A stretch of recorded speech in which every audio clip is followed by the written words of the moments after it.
There's something absolutely absurd about our relationship with time. We've created this magnificent illusion that we can somehow save time, as if it were loose change rattling in our pockets. But time isn't a commodity to be hoarded. It's the very fabric in which we're woven. The moment you try to grasp it to speed up or slow down, you've already missed the point entirely. Consider this. When you're rushing through your morning coffee, gulping it down while scanning your phone, checking the weather, planning your escape, what exactly are you escaping to? You're trying to get through the present moment to arrive at another present moment. It's like trying to catch your own shadow by running faster. But here's the thing. The moment you stop chasing time, you discover you have all the time in the world.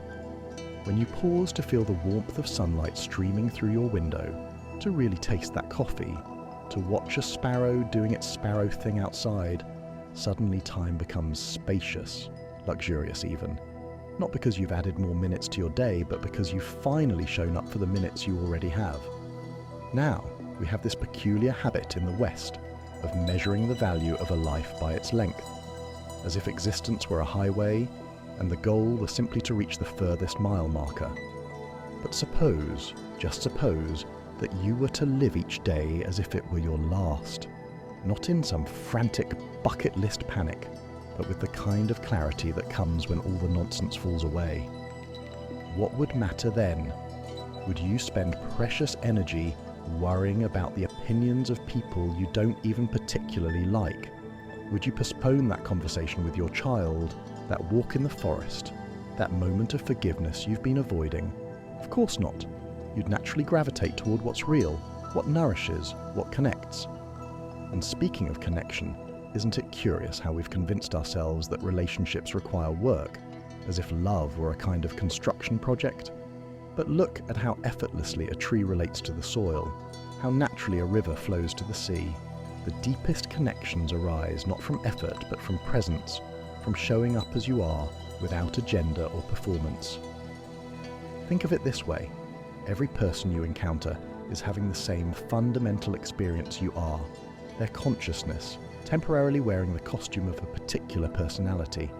When you really see this, when you look past the roles and masks, reaching out becomes as natural as breathing.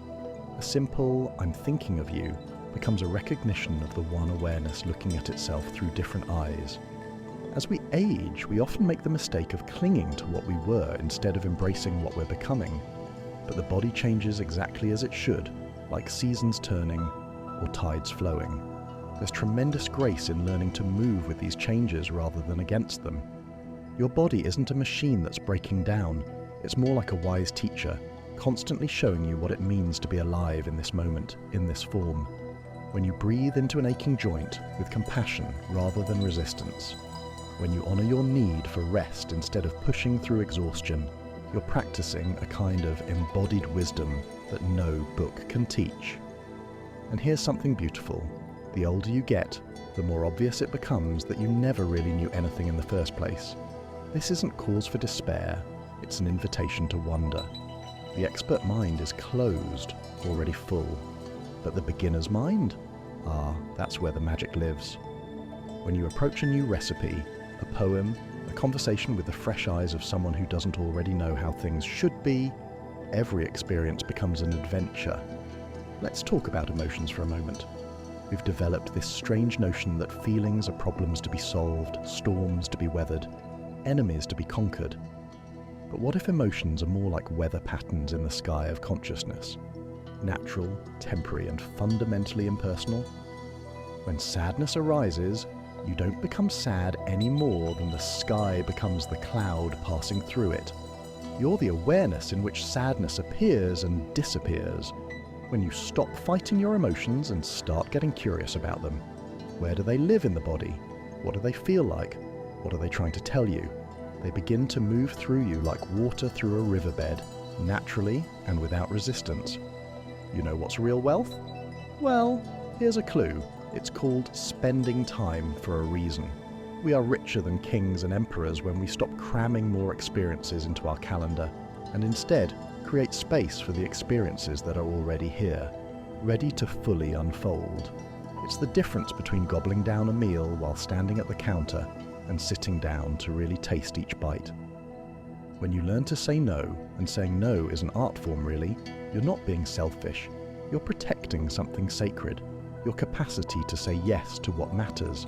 Every no to the trivial is a yes to the essential and creativity. Well, creativity is just life expressing itself through you when you get out of the way. The moment you try to create something good or important, you've introduced a kind of spiritual constipation. But when you pick up a pencil just to see what wants to emerge, when you arrange flowers for the pure joy of arranging, when you sing in the shower without planning a recording contract, that's when the universe gets to play through you. The deepest peace doesn't come from adding something to your life, more meditation, more practices, more techniques. It comes from subtracting what was never really necessary in the first place. Like a sculptor revealing the statue that was always hidden in the marble, you discover peace by chipping away everything that isn't peaceful. Your thoughts. Most of them are just mental weather, old conditioning playing like a broken record. Your worries about the future, imagination run amok. Your regrets about the past, memory having a temper tantrum.